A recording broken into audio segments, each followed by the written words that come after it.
Hey guys, it's lesson 2.5 where we talk about factor completely. Students will be able to factor a quadratic equation completely. So really quick, what does factoring completely means? It means to continue factoring until no further factors can be found. More specifically, it means to continue factoring until all factors other than monomial factors are prime factors. So, to factor completely, the first thing we have to do is search for any greatest common factor, or the GCF. If you find one, factor it out of the polynomial. Then examine the remaining polynomial or binomial and factor those. And the final thing is you're going to express your answer as product of all the factors that you found. So before we start, really quick, let's simplify, write these in the simplest form.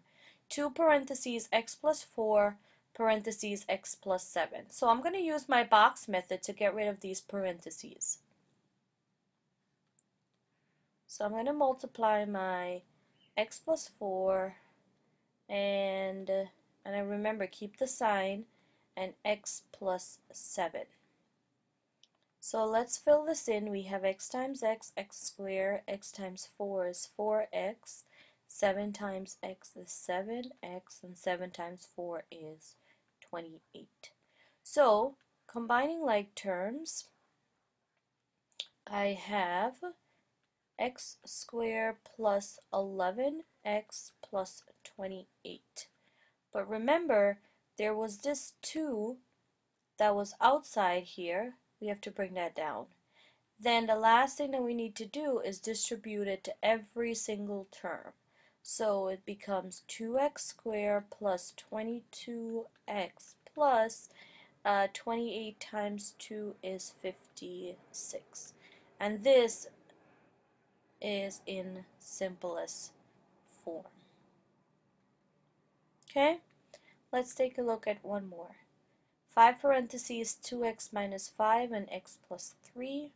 Again, I'm going to use my box method. You can use the FOIL if you want to. 2x minus 5, and I keep my signs, x plus 3.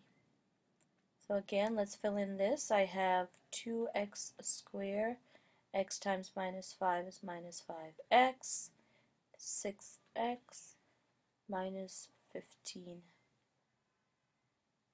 Combining my like terms, what am I left with? I am left with, bring 2x squared, let's write that better, 2x squared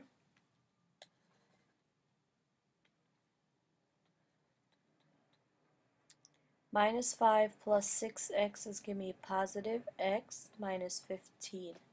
But like I said, see the 5 out here?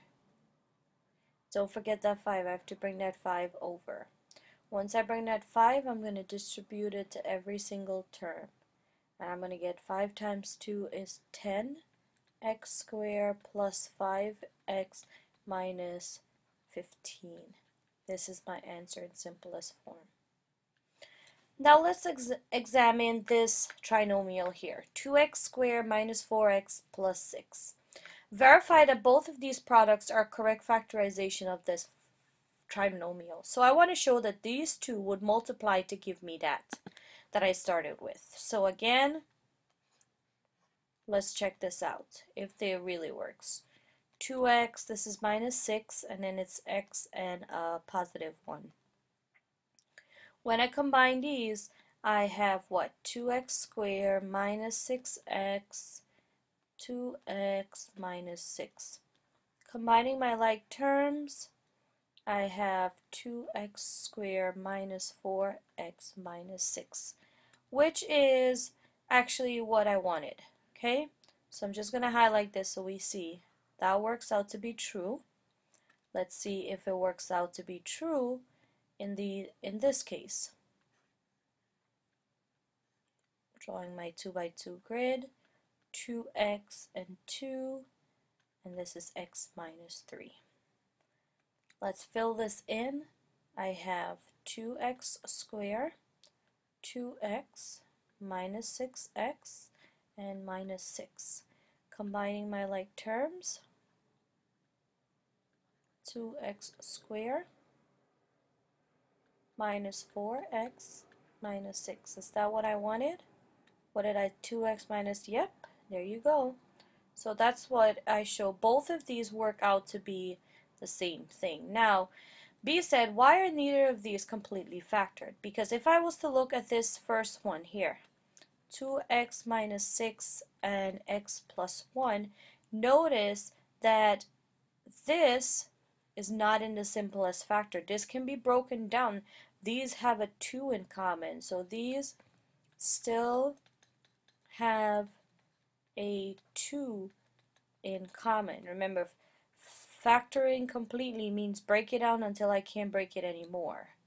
And if I was to look at this other one, 2x plus 2 and x minus 3, this as well still also have a 2 in common. So I want to write these in complete factorization form. So let's look at the first one, okay? It is 2x minus 6 and x plus 1. This have a 2 in common, so if I take a 2 out, I'm left with x minus 3 and then this x plus 1. Oops, not 11, x plus 1. So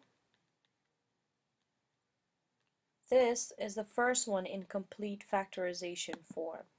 Now if I was to look at the second that was given to me, the second part of this, it was 2x plus 2 and x minus 3. Notice this also have a 2 in common, so if I take a 2 out, I'm left with x plus 1 and x minus 3. These became my final answer, completely factored. I'm going to circle both of these. Now for part D said, what is true about the complete factorization in part C? If you look at this, remember, both are the same answer when completely factorized. So this and this are the same exact thing. When I do the prime factorization, 2x minus 3 and then x plus 1, I have the 2 x minus 3 and x plus 1. Remember, it doesn't matter if the x minus 3 in the front or at the back, okay? So moving along, write each of the following in its completely factored form. So let's look, do they have anything in common? So I'm going to make a side note here. 4x squared is the same as 2 times 2 times x times x. 12 I know is 2 times 3 times 2 times x. Oh, this is 12x. And then I know 40 is 2 times 2 times 5 times 2. So if you look at this, they all have a 2 in common. Remember, the first thing said we need to look for greatest common factor. They all have a 2 in common. Oh, and they all have another 2 in common. Look at this. They have two 2's in common. So when they have more than one number in common, we multiply. So they have a 4 in common. If I was to take a 4 out, this is left with x squared plus 3x minus 10. All I'm doing is dividing every term by the greatest common factor that I found. Now that I have this, what I would like to do now is, this is a quadratic. I want to solve this. So again, my A is 1, my B is 3, and my C is negative 10. I know 8 times C goes on top, negative 10, and 3 goes in the bottom. I want to find two numbers. When I multiply it, I get negative 10, and when I add it, I get a positive 3. So that becomes 5 and negative 2. So my complete factored, remember this is A equals 1, so my complete factored form would be the 4 that I factored out at the beginning, and then I would write this as x plus 5, x minus 2. Now again, let's look at this for b. I know they have a 6 in common, x squared. Remember, how do you know? Do this what we did right here, then divide each term by 6. 6 fours 24. Now, if you remember the differences square, this is a differences square, so where I can rewrite this as 6x squared minus 2 squared. And I know my factored form is going to be 6 parentheses x plus 2, x minus 2. Now, if you have no idea what that was, then it's okay. You can do my a is 1, my b is 0, and my c is 4. 4 goes on top, 0 goes on bottom. I know it's -2 and +2. Either way, I end up with the same exact answer. Now moving along, let's see. Factor these completely. Now looking at this again, I need to look for, do they have a GCF? Yes, they do. This is 5 parentheses 2x squared plus 11x minus 21. My a is 2, my b is 11, my c is -21. 2 times -21 is -42, and 11 goes in the bottom. So two numbers, when I multiply it, I get -42, and when I add it, I get 11. I know this is going to be 14 and -3. 14 times -3 is -42, and 14 plus 3. Good. Now be careful with these examples. A is not equal to 1, so I can do what I did up here by just writing them out. Now these are the special ones where we have to replace the b terms. So I am going to replace my b term in this case would be 2x squared plus 14x minus 3x, this is minus 21. Take the first two, look for what they have in common. Remember this from the previous lesson? This becomes, they have a 2x in common, so it's x plus 7.